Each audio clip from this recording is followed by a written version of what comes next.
India के बीचों बीच एक छोटा सा गांव था, देवीपुर। देवीपुर अपने हरे भरे खेतों और शांत वादियों के लिए जाना जाता था, लेकिन इस खूबसूरती के पीछे गांव सदियों पुरानी परंपराओं और अंधविश्वासों में जकड़ा हुआ था। ये रीति रिवाज पीढ़ी दर पीढ़ी चले आ रहे थे और गांव वालों के जीवन का अभिन्न हिस्सा बन गए थे। त्योहार और रस्में देवीपुर की संस्कृति का एक महत्वपूर्ण हिस्सा थे। जन्म से लेकर शादी तक, मृत्यु तक, हर घटना के लिए रीति रिवाजों का सख्ती से पालन किया जाता था। गांव वालों का मानना था कि इन रीति रिवाजों से हटने पर दुर्भाग्य आ सकता है। बाहरी दुनिया में तेजी से हो रही तरक्की के बावजूद देवीपुर आधुनिक विचारों और वैज्ञानिक सोच से अछूता रहा। गांव में सबसे प्रमुख व्यक्ति था स्थानीय तांत्रिक। वह किसी वालों द्वारा पूजनीय और भयभीत दोनों था। तांत्रिक अलौकिक शक्तियों का दावा करता था और अक्सर व्यक्तिगत और सामाजिक मुद्दों को सुलझाने के लिए उससे सलाह ली जाती थी। उसका प्रभाव इतना अधिक था कि कोई भी उसकी विधियों या अधिकार पर सवाल उठाने की हिम्मत नहीं करता था। गहरी जड़ें जमाए हुए विश्वासों और प्रथाओं के इस माहौल में एक नया अध्याय शुरू होने वाला था। शीतल नाम की एक युवा शिक्षित लड़की जल्द ही इन सदियों पुरानी प्रथाओं को चुनौती देगी और उन अंधविश्वासों के खिलाफ लड़ेगी जो गांव को बंदी बनाए हुए थे। शीतल शहर की एक होशियार और पढ़ी लिखी लड़की थी। वह जहां भी जाती बदलाव और तरक्की लाने के सपने देखती थी। देवीपुर के रहने वाले राजेश से शादी के बाद वह गांव आ गई। शुरुआत में शीतल गांव वालों की सादगी और गर्मजोशी से बहुत प्रभावित हुई। हालांकि उसे अपनी आधुनिक परवरिश और गांव के सदियों पुराने रीति रिवाजों के बीच के अंतर को समझने में देर नहीं लगी। शीतल की शिक्षा ने उसे सवाल पूछना और तार्किक स्पष्टीकरण की तलाश करना सिखाया था। उसे अंधविश्वासों में गांव वालों के अंधे विश्वास को स्वीकार करना मुश्किल लगा। उदाहरण के लिए, गांव में एक परंपरा थी जहां महिलाओं को उनके मासिक धर्म के दौरान पवित्र तुलसी के पौधे को छूने की अनुमति नहीं थी। शीतल ने इसे भेदभाव के रूप में देखा और अपनी राय रखने का फैसला किया। ये गलत है। एक प्राकृतिक प्रक्रिया की वजह से महिलाओं के साथ अलग व्यवहार क्यों किया जाना चाहिए? उसके पति राजेश ने शुरुआत में उसका साथ दिया, लेकिन जैसे जैसे गांव के रीति रिवाजों के साथ शीतल का टकराव बढ़ता गया, उसने खुद को उससे दूर करना शुरू कर दिया। शीतल, प्लीज अंडरस्टैंड, ये हमारी परंपराएं हैं, इन्हें बदलना आसान नहीं है। राजेश शीतल के लिए अपने प्यार और अपने गांव और उसकी परंपराओं के प्रति अपनी वफादारी के बीच फंस गया था।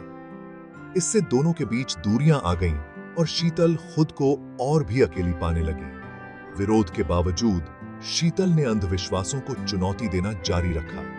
उसने गांव की महिलाओं को स्वास्थ्य और सफाई के बारे में शिक्षित करना शुरू किया, वैज्ञानिक समझ के महत्व पर जोर दिया। हालांकि उसके प्रयासों का विरोध हुआ और उसका उपहास उड़ाया गया। गांव वाले अपनी मान्यताओं में गहराई से जड़े हुए थे, बदलाव के लिए तैयार नहीं थे। एक दिन देवीपुर में भयंकर सूखा पड़ा। हताश होकर गांव वाले समाधान के लिए तांत्रिक के पास पहुंचे। तांत्रिक ने तरह तरह की रस्में और बलिदान किए, यह दावा करते हुए कि देवताओं को खुश करने के लिए ऐसा करना होगा ताकि सूखे से मुक्ति मिल सके। शीतल इन हरकतों से भयभीत थी और उसने इसके खिलाफ आवाज उठाने का फैसला किया। ये बेतुका है। हमें जल संरक्षण और उचित कृषि पद्धतियों की आवश्यकता है, अंधविश्वासी रस्मों की नहीं। शीतल के इस साहसिक रुख ने गांव वालों को नाराज कर दिया। उन्होंने उस पर उनकी परंपराओं का अनादर करने और देवताओं को क्रोधित करने का आरोप लगाया। शीतल, प्लीज अभी के लिए बस चुप रहो, हमें गांव में शांति चाहिए। लेकिन शीतल कुछ बदलाव लाने की ठान चुकी थी। वह जानती थी कि बदलाव आसान नहीं होता है और वह इसके परिणाम भुगतने के लिए तैयार थी। गांव में तनाव बढ़ता ही गया। आधुनिक कृषि तकनीकों को लागू करने के शीतल के प्रयासों पर संदेह किया गया। गांव वालों का मानना था कि केवल तांत्रिक ही बारिश ला सकता है। अपने सर्वोत्तम प्रयासों के बावजूद शीतल को ऐसा लग रहा था कि वह एक हारी हुई लड़ाई लड़ रही है।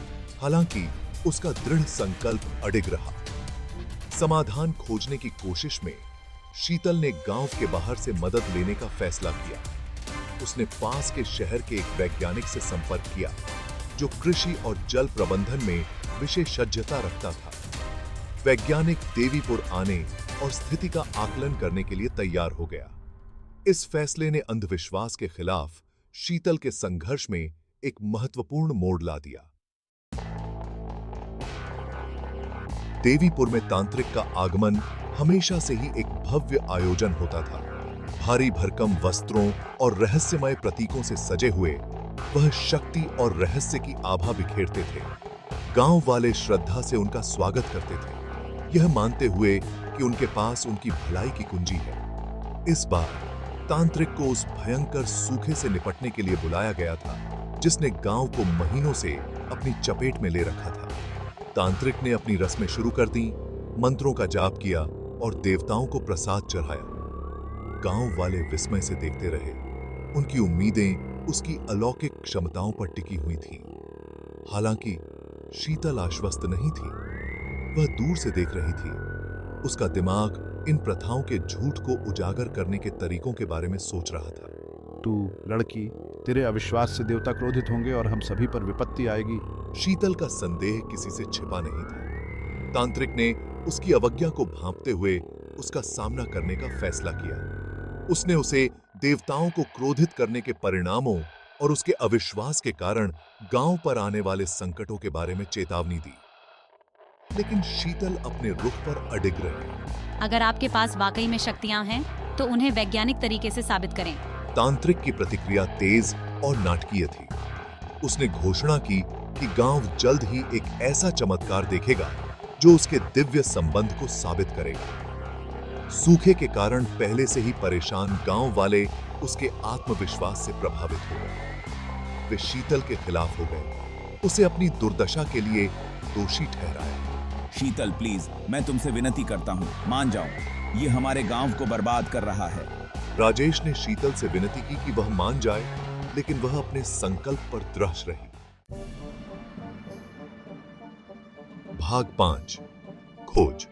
भेष बदलकर आया वैज्ञानिक। जैसे ही गांव में तनाव अपने चरम पर पहुंचा, शीतल ने जिस वैज्ञानिक से संपर्क किया था वह देवीपुर पहुंचा। उसे आश्चर्य हुआ कि वैज्ञानिक ने खुद को एक तांत्रिक के रूप में प्रस्तुत किया था। गांव वालों का विश्वास हासिल करने और तथाकथित चमत्कारों के पीछे के सच को उजागर करने का यही एकमात्र तरीका था। नया तांत्रिक शीतल की मदद से गांव वालों को चतुराई से शिक्षित करने लगा। उसने ऐसी रस्में की जो चमत्कारी लग रही थीं, लेकिन उनके पीछे वैज्ञानिक स्पष्टीकरण थे। उदाहरण के लिए उसने धुआं पैदा करने के लिए एक साधारण रासायनिक प्रतिक्रिया का प्रदर्शन किया, जिसे गांव वालों ने ईश्वरीय संकेत समझ लिया। धीरे धीरे उसने रस्मों की आड़ में जल संरक्षण और आधुनिक कृषि तकनीकों की अवधारणाओं को पेश करना शुरू कर दिया। गांव वाले जो शुरू में संशय में थे, अब परिणाम देखने लगे। नई विधियों से उनकी फसल की पैदावार में सुधार हुआ और पानी की बचत हुई, जिससे धीरे धीरे सूखे की स्थिति कम होने लगी। भेष बदलकर आए वैज्ञानिक ने हर मौके का इस्तेमाल मूल तांत्रिक द्वारा फैलाए गए मिथकों को तोड़ने के लिए किया। उसने हर चमत्कार के पीछे का विज्ञान समझाया, जिससे गांव वालों की आंखें वास्तविकता के लिए खुल गई। ज्ञान की शक्ति में शीतल का विश्वास सही साबित हुआ। गांव वालों ने पुराने तांत्रिक के तरीकों पर सवाल उठाना शुरू कर दिया और उनकी रस्मों के स्पष्टीकरण मांगे। मूल तांत्रिक ने अपने प्रभाव में कमी आते देख नए तांत्रिक को बदनाम करने की कोशिश की, लेकिन बेहतर परिस्थितियों के प्रमाणों को नकारा नहीं जा सकता था और गांव वालों ने अपनी निष्ठा बदलनी शुरू कर दी। भाग 6 गांव वालों का अटूट विश्वास। नई विधियों की सफलता के बहते प्रमाणों के बावजूद कुछ गांव वाले अपने विश्वासों पर अडिग रहे। वे पुराने तौर तरीकों से चिपके रहे, इस विश्वास के साथ कि पारंपरिक रीति रिवाजों को त्यागने के लिए देवता अंततः उन्हें दंडित करेंगे। गांव के भीतर इस विभाजन ने शीतल और भेष बदलकर आए वैज्ञानिक के लिए एक चुनौतीपूर्ण माहौल खड़ा कर दिया। पुराने तांत्रिक ने अपने प्रभाव को फिर से हासिल करने के लिए इस अवसर का फायदा उठाया। उसने अफवाहें फैलाई कि नया तांत्रिक एक धोखेबाज है और ये सुधार अस्थायी है। गांव वाले खुद को एक ऐसे दौराहे पर पाते हैं जहां उन्हें पुराने तौर तरीकों और नई विधियों के आशाजनक परिणामों के बीच चयन करना है। शीतल जानती थी कि अंधविश्वास के खिलाफ उनकी लड़ाई में यह एक महत्वपूर्ण मोड़ था। शीतल और वैज्ञानिक ने एक सार्वजनिक प्रदर्शन करने का फैसला किया।